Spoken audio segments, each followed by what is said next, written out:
Guys, the order of the day is that we have to cover this particular reading. Is India moving up in the global value chains? Now, for you to understand this, this particular reading, you need to first grasp the concept of these global value chains, that ये global value chains क्या होती हैं, and then also understand that what is moving above or moving ahead in these global value chains. You say economies जो हैं वो move करती हैं, और जो ये chains हैं उसमें backward क्या है, अगर कुछ moving ahead है तो that means कुछ backward moving backward in global value chains भी होगा, कुछ middle process भी होगा and कुछ higher process भी होगा. So let's understand these global value chains. Now, in a new liberal world, what has happened is that production now takes place in multiple countries. Now, let's take the example of an iPhone. iPhone का जो production है उसका जो major profit है वो कहाँ जाता है? iPhone का मेजर प्रॉफिट जो है वो कैलिफोर्निया में जाता है. So if you see your iPhones, everyone जो इसके बाद भी iPhone है, अगर पीछे देखो तो क्या लिखा होता है? Designed in California. But do you think it's made in California? No, it's not made in California. It is either made in China by one of its vendors. Vistronic vendor है, Foxconn एक vendor है, और ये दोनों vendors now have also come and set up their shops in India. So basically, what is happening with respect to iPhone is that the designing part, the R&D part, the technology part कि camera कैसा जाएगा, iOS कैसा जाएगा, features कैसे होंगे, वो सारी चीजें जो हैं वो कैलिफोर्निया में वहां पर उनका डिजाइन हो रहा है. The product designing, the imagination is there. However, when it comes to just manufacturing of the product, just the sheer manufacturing of the product, this is happening across the world. Because say raw material, for example, every phone that is there in the market, उसको LED उसको चाहिए, I'm forgetting the name of the battery का जो battery particular वो चाहिए होता है. एक ACC बैटरीज होती हैं और एक और तरीके की बैटरीज होती हैं. LED बैटरीज नहीं होती है, I am forgetting the name. So sorry, lithium batteries. तो ये जो लिथियम बैटरीज हैं और जो ACC बैटरीज हैं, और there is something called as rare earth material, ये सारी की सारी चीजें मेजरली चाइना में मिलती हैं. तो ऑफ कोर्स अगर रॉ मटेरियल वहां मिलता है तो it make sense for a particular organisation to focus its manufacturing there. But at the same point of time you also have issues like जैसे कोविड जैसे इश्यूज आ गए, जिसकी वजह से people have realise and countries have realise and even firms have realise that they can not have all the eggs in one basket. You don't know what happens with respect to China.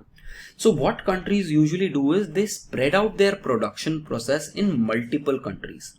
तो अगर कोई garment की कोई चीज है, कोई garment से related कोई प्रोडक्ट है और वो यूएस में बिकना है, इन ऑल लाइकलीहुड वो प्रोडक्ट जो है या तो वो निकारागुआ में बन रहा होगा. बहुत सारे प्रोडक्ट्स निकारागुआ में बनते हैं. It's a Latin American country there. So या डोमरेप में बन रहा होगा. Dominican Republic is another Caribbean country जो काफी फेमस है इन चीजों के लिए. तो ऐसे हॉन्डुरस, डोमरेप और निकारागुआ, इन कंट्रीज के अंदर प्रोडक्शन हो रहा होगा.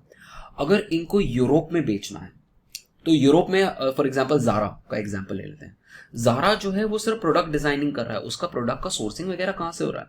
The best of material, the best of silk products, the bulk of not silk but best of cotton is produced in Egypt तो एंड टर्की. तो यहाँ पर टर्की और इजिप्ट में इनके प्रोडक्ट्स बनते हैं and then they are exported to European countries. And therefore you'll also see the difference in the products. अगर आप Zara का कोई प्रोडक्ट या H&M का कोई प्रोडक्ट इंडिया से खरीद रहे हो वर्सेस अगर आप यूरोप से खरीद रहे हो तो बहुत ज़्यादा डिफरेंस है. एंड देन फॉर एग्जाम्पल अगर एशियन सब कॉन्टिनेंट में उनको प्रोडक्ट्स बेचने हैं तो invariably you will find the production being happening in either Bangladesh, Vietnam और now also in case of India China से अब ये काफी सारी इंडस्ट्रीज मूव आउट कर रही हैं धीरे धीरे. So all I am trying to suggest is that global value chains is where the production cycle of a particular commodity is not just there in one country. It is segmented in different parts of the world. Now coming to the other aspect, ये तो हुआ manufacturing को लेके. But services को लेके ये fragmentation जो है ये थोड़ा मुश्किल है. प्रोडक्शन इन अगर मैन्युफैक्चर्ड प्रोडक्ट कर रहे हो तो हो सकता है कि डिजाइनिंग एक कंट्री में हो रही हो, मैन्युफैक्चरिंग एक कंट्री में हो रही हो और सेलिंग एक कंट्री में हो रही हो. To give you a good example, कई बार सेलिंग के लिए इंडिया बहुत यूजफुल होता है. क्यों? क्योंकि इंडिया के पास मास्टर फोर्स सेलर्स हैं. बेचने में हम जैसो हमारे इंडिया वालों का कोई मुकाबला नहीं है बेचने में. और दूसरी चीज, हमें इंग्लिश आती है. So because of these two factors we are a major, I mean selling के लिए और मार्केटिंग के लिए हम एक मेजर प्लेयर बनते हैं. और वहां पर वैल्यू एडिशन भी बहुत ज्यादा है. ठीक है. But at the same point of time वो बाकी सारी कंट्रीज के अंदर भी है, ऐसा नहीं है कि बाकी कंट्रीज के अंदर नहीं है ये चीज. सो ये तीन प्रोसेस, अगर if you want to divide the process of manufacturing, you can have it in three ways कि R&D कहाँ पर हो रहा है, मैन्युफैक्चर कहाँ पर हो रहा है और सेलिंग और मार्केटिंग कहाँ पर हो रहा है. नाउ कमिंग टू सर्विसेज के केस के अंदर कई बार ये तीनों चीजें फ्रैगमेंट करना बहुत मुश्किल है. क्योंकि let's take the example of this software that I'm using. I'm using Adobe Reader Pro. Now this Adobe software is one of the best softwares that is available in the market. At the same point of time, yes, Adobe का major काम जो है वो San Francisco से चल रहा है, इनका डिजाइनिंग वगैरह वो चलता है. बट अगर आप इसका मैन्युफैक्चरिंग देखो तो ये वर्ल्ड वाइड कहीं पर भी मैन्युफैक्चर कर सकते हैं. सॉफ्टवेयर डेवलपर्स तो कहीं पर भी मिल जाएंगे. एंड इनका जो मेन सेलिंग है वो काफी कुछ इंडिया ओरिएंटेड है. इंडिया में इनकी काफी सारी टीम्स होती हैं जो इनके सिर्फ प्रोडक्ट्स को बेचती है. सो कई बार सर्विसेज के केस के अंदर आपका जो प्रोडक्शन है, सेलिंग है और जो R&D है, हो सकता है R&D भी इंडिया में ही हो रहा हो. इंडिया में बैंगलोर में बैठ के और हैदराबाद में बैठ के सॉफ्टवेयर इंजीनियर बैठा हो और अडोबी के लिए नए प्रोडक्ट्स बना रहा हो. एंड यहीं पे उसका, और इन केस ऑफ सर्विसेज सेक्टर, अगर आपने एक प्रोडक्ट बना लिया तो उसका मास प्रोडक्शन करना जो है वो मुश्किल नहीं है, स्केलेबल. यही तो बेस्ट चीज है इंडस्ट्री के बारे में, सर्विसेज के बारे में, कि वो स्केलेबल है. लाइक दिस पर्टिकुलर क्लास, मैंने इसको क्लास को रिकॉर्ड कर दिया और उसके बाद मुझे 50 जगह पढ़ाने की जरूरत नहीं है. This is scalable and it will automatically spread.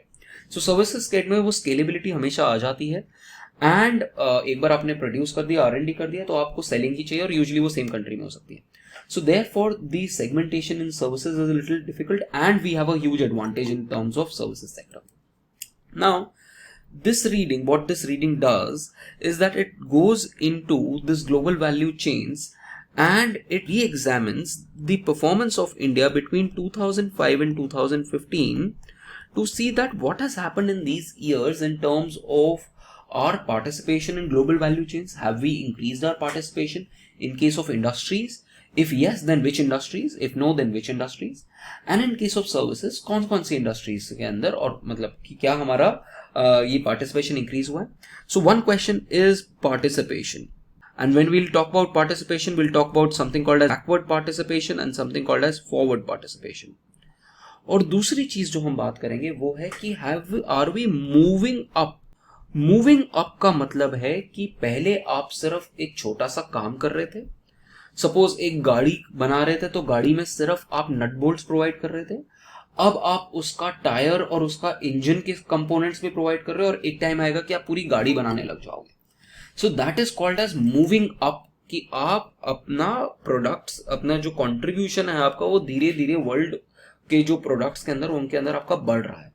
So these two are the things that we are trying to examine in this particular reading, and this reading finally will argue that yes, in certain sectors, in case of manufacturing, especially after 2011-12, हमने increase करना शुरू किया अपना manufacturing के case के अंदर अपना participation, and services के केस में तो in any case participation हमेशा sectorally strong चल रहा है. And for certain industries we are moving up, but it also cautions that there is a lot of scope of improvement. और वो जितने भी हमने measures बताए थे कि हमें labor laws करने चाहिए, हमें ease of doing business index करना चाहिए, हमें agrarian reforms करने चाहिए, हमें education के ऊपर काम करना चाहिए, हमें infrastructure बहुत अच्छा चाहिए, जितने भी आपके points पता हैं वो सारे के सारे valid हैं for recommendations. और recommendations की कोई कमी नहीं है, आप recommendations किसी भी chapter से उठा के डाल सकते. But this is the essence of this particular reading. Now let's go through the reading now. India's participation in global value chains is being investigated, and what are the changes in key value chain participation in our export basket is being discussed. Now, the reading here says, can you see that there are different chains of value addition. There are different value chains.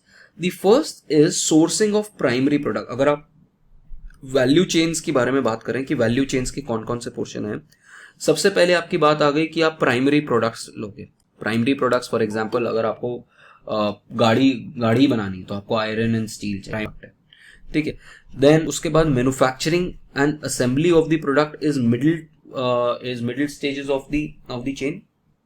और then branding, marketing, distribution and post sale services is the downstream. तो अगर आप इसको देखोगे तो पहले primary product, फिर उसके बाद क्या कहते हैं आपका मैन्युफैक्चरिंग, और फिर उसके बाद सर्विस एंड सेल एंड वो.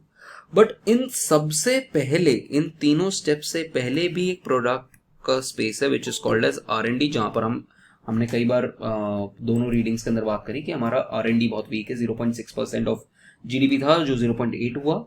एंड हमने लास्ट रीडिंग के अंदर बात करी थी कि चाइना के केस में वो ट्रिपल हो चुका है पिछले 1996 से लेके 2015-2016 तक.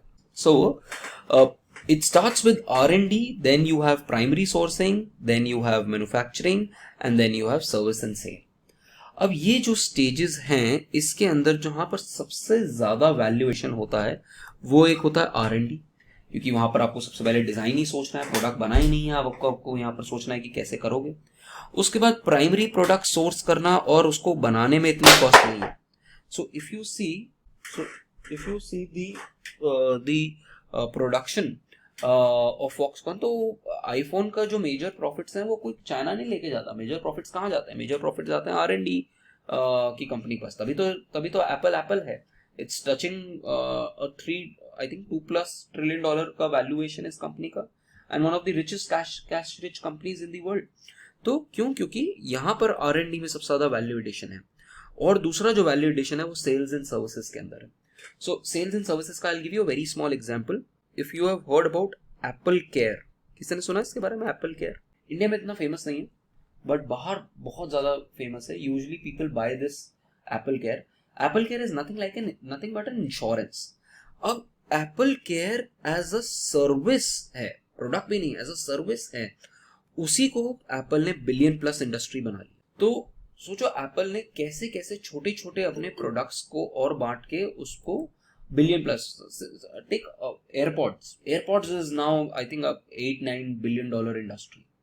सो this is how you have this innovation, and this is how Apple care के थ्रू मैंने आपको दिखाया कि इवन आफ्टर सेल सर्विसेज भी बहुत ज्यादा यूजफुल होती हैं इन terms of value chain.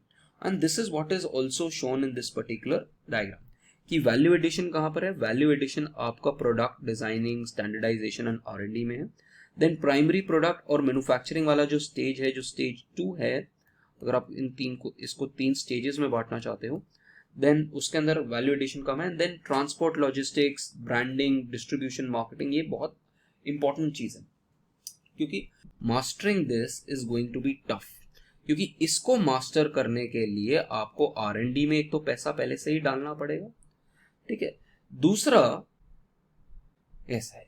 So I was talking about this particular thing that इसको मास्टर करना बहुत ज्यादा डिफिकल्ट है. इसके लिए आपको खूब सारा पैसा, खूब सारा ह्यूमन रिसोर्स, जो हम एंडोजेनस ग्रोथ में बात करते हैं, साइंस एंड टेक्नोलॉजी में पैसा लगाना, एजुकेशन में पैसा लगाना, ये सारी चीजें चाहिए. तो वो हमारे अभी पॉसिबल नहीं है. बट इसको मास्टर करना और इसको मास्टर करना is not that tough. So these are probably these low hanging fruits that is available for developing countries. And it is said that countries, OECD की रिसर्च बताती है that countries which become part of these global value chains, उनका जो GDP growth rate होता है it's 2% higher than the average growth rate जो GVCs के part नहीं होते, which essentially shows that it pays you better to be part of these global value chains. अब उसके वो backward and forward participation कैसे होते हैं कि अगर आपका जीवीसी का हम बैकवर्ड पार्टिसिपेशन देखेंगे कि कैसा होता है, और इंडिया के केस में हम देखते हैं कि कुछ पार्टिसिपेशन इंक्रीज हुआ है, बट बहुत सारी स्टडीज हैं, कुछ स्टडीज कहती हैं कि पार्टिसिपेशन कम हुआ है, कुछ स्टडीज कहती हैं पार्टिसिपेशन बढ़ा है, तो कुछ कंक्लूडिंग एविडेंस नहीं है। तो वो इसलिए नहीं है क्योंकि आपका इंडस्ट्री वाइड एनालिसिस नहीं है। So this paper is trying to fill that gap where we are trying to see all the sectors, all the industrial sectors, and within each sector we are trying to check if there is this increase in our global value chains ka participation or not. So we are not just talking about in general, we are talking about industry per se as well. So our emphasis is that has India not been able to extend its global value chains? और अगर ऐसा होगा कि India का global value chains के अंदर participation नहीं बढ़ा है, in that case what we will see is कि हमारा फॉरेन वैल्यू एडेड जो है वो बढ़ रहा होगा। दैट मीन्स अगर आप एक्स अमाउंट कंज्यूम कर रहे हो, उसमें जो फॉरेन एडिशन है, फॉरेन वैल्यू एडिशन है वो ज्यादा है, और डोमेस्टिक वैल्यू एडिशन जो है वो कम है।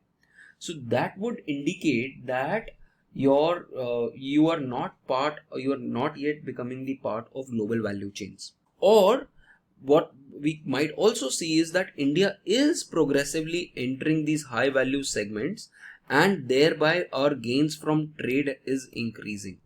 So remember from previous semester, gains from trade, तो बेसिकली कि आप ट्रेड कर रहे हो, और ट्रेड करने की वजह से, और यूजुअली गेन्स फ्रॉम ट्रेड हमारा जो ट्रेड थ्योरीज है वो क्या कहती है कि आप टैरिफ्स कम करो, आपका ट्रेड बढ़ेगा तो गेन्स फ्रॉम ट्रेड बढ़ेगा, और वो कैसे बढ़ेगा कि आपका वैल्यू एडिशन जो है वो बढ़ना शुरू हो जाएगा। Now this is what we are trying to investigate in this particular reading, and हमने OECD का डेटा लिया है, and what we see here is that we are trying to find out about the major exports that India does.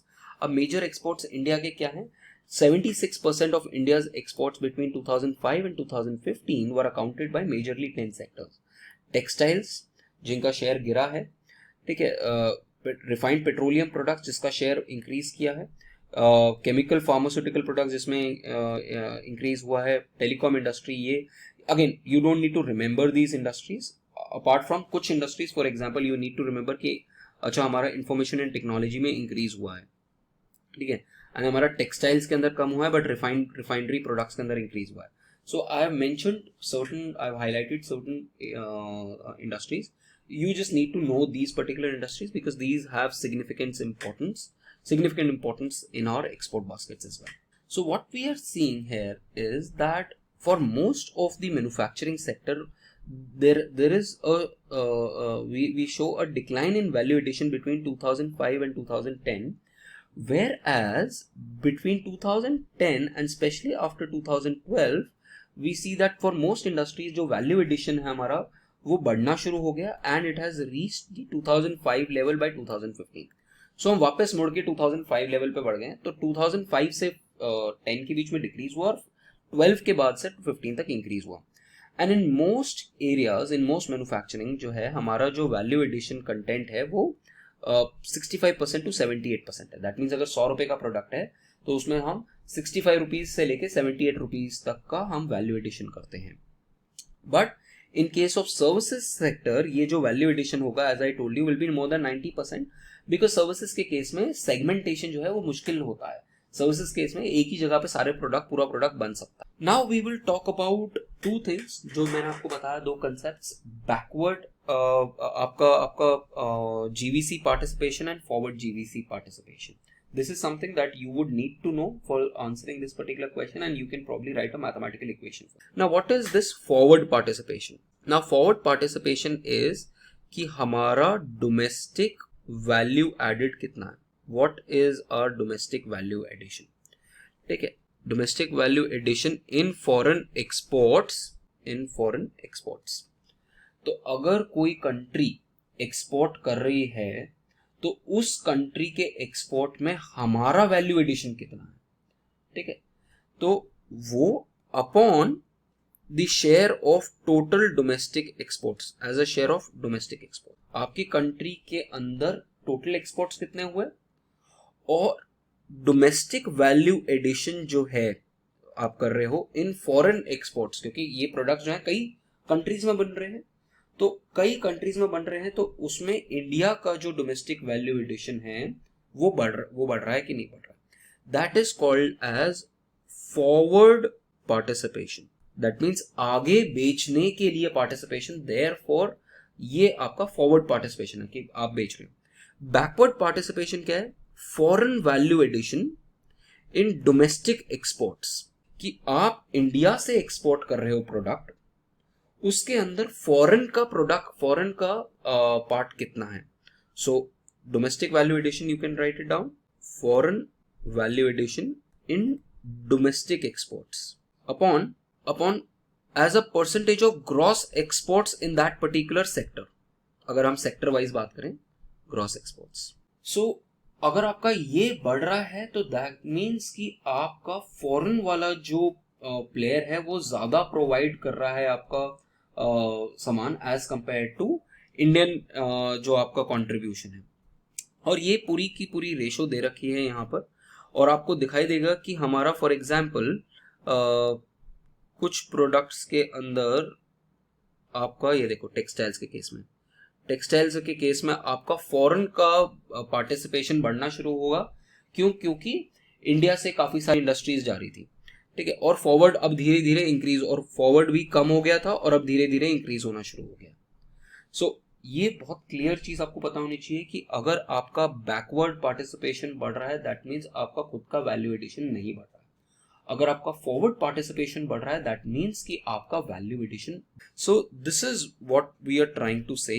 But at the same point of time आप इन दोनों figures को, foreign participation और backward participation को compare नहीं कर सकते, क्योंकि दोनों के बेस डिफरेंट है ना। So backward participation has been higher for manufacturing industries, ठीक है, क्योंकि मैन्युफैक्चरिंग इंडस्ट्रीज के अंदर हमारा रोल वैसे भी बहुत कम, मतलब इन जनरल हम इतना ज़्यादा प्रोड्यूस नहीं करते हैं, और जो करते हैं वो मेजरली असेंबली का प्रोडक्ट करते हैं। बट उसके अंदर बिकॉज उसका मतलब क्या हुआ, अगर बैकवर्ड पार्टिसिपेशन ज़्यादा है उसका मतलब foreign content in exports of such particular products is very high as compare to service industries. Service industries के केस के अंदर हमारा जो फॉरवर्ड पार्टिसिपेशन है is much more than our backward participation. And then के बारे में यहाँ पर डिटेल में you can go through that if you want to. Then apart from that, see, many service sector have experienced increase in forward GVCs, especially the IT and IT enabled services. अब हम देखना चाह रहे हैं दूसरा question, तो ये हुआ बैकवर्ड एंड फॉरवर्ड आपका पार्टिसिपेशन। बट अब हम देखना चाह रहे हैं, are we moving ahead in a particular industry. अगर हम एक इंडस्ट्री के बारे में बात करें, उस पर्टिकुलर इंडस्ट्री के लिए क्या हम आगे मूव कर रहे हैं इन दैट वैल्यू चेन, कि पहले हम छोटा सा प्रोडक्ट बना रहे थे, अब हम धीरे धीरे और ज्यादा बड़ा बड़ा प्रोडक्ट बना रहे हैं और हमारा वैल्यू एडिशन उस पर्टिकुलर इंडस्ट्री के अंदर बढ़ रहा है। That we want to see. Now how do we see that? We see that through this particular ratio. We see it through India's contribution to foreign final demand. मतलब world का आपने final demand देख लिया, किसी particular industry में cars का देख लिया, हैचबैक्स का। तो हैचबैक्स का आपने देखा कि टोटल फॉरेन फाइनल डिमांड कितना है वर्ल्ड के अंदर, कितने का एक्सपोर्ट और कितने का डिमांड हो रहा है, उसमें से इंडिया का कंट्रीब्यूशन कितना है अपॉन आप 64 टॉप कंट्री, ठीक है, जो सबसे ज्यादा प्रोड्यूस, जो सबसे ज्यादा वैल्यू एडिशन करती हैं, और उनका contribution to that final demand in the world. तो आप बेसिकली डिनोमिनेटर में देख रहे हो ऑल कंट्रीज का कंट्रीब्यूशन इन डिमांड ऑफ से कार्स और इंडिया का कंट्रीब्यूशन। अगर over time this ratio is increasing, if over time this ratio is increasing, it basically shows that India is now moving, suppose India पहले सिर्फ गाड़ी का assembling करता था, अब इंडिया से let's take the example of Hyundai में सबसे पहले जब आई थी तो सिर्फ हम असेंबलिंग करते थे, अब Hyundai की पूरी गाड़ी हम बनाते हैं। अब हम Hyundai और नॉट जस्ट Hyundai, अब हम बहुत सारी जैसे फॉर एग्जांपल अगर आपको श्रीलंका में कोई कार मिलती है टाटा की, तो वो भी इंडिया में ही बन के गई है। या अगर आपको फॉर एग्जांपल कोई बाहर क्या कहते हैं कार मिल रही है साउथ एशिया के अंदर, तो इन ऑल लाइकलीहुड वो चेन्नई के अंदर कार पूरी की पूरी बनी है. तो which shows that India is now moving ahead in these value chains. पहले आप सिर्फ असेंबलिंग कर रहे थे, अब पूरी की पूरी मैन्युफैक्चरिंग कर रहे हो, पूरी की पूरी. Similarly, you can also find this case in iPhones कि पहले आप सिर्फ आईफोन का से सेलिंग का प्रोडक्ट काम कर रहे थे कि अच्छा ठीक है, इंडिया के अंदर सेलिंग सेंटर्स हैं जो बेसिकली, या फिर एप्पल केयर के कुछ सेंटर्स हैं जो टेलीफोन पे आपका सर्विस प्रोवाइड कर देंगे. But now you have the entire manufacturing cycle in India. So which shows that we are moving ahead in this particular cycle. और अगर ये हो रहा है तो दैट मीन्स कि हमारा वो इमर्सराइजिंग ग्रोथ वाला नहीं होगा प्रोसेस, जिसकी वजह से ट्रेड की ग्रोथ की वजह से, कई बार immiserising growth is a concept which was given by Professor Jagdish Bhagwati. You might have read about this in international economics. And this is a very important question, by the way, for any UPSC or IES exam.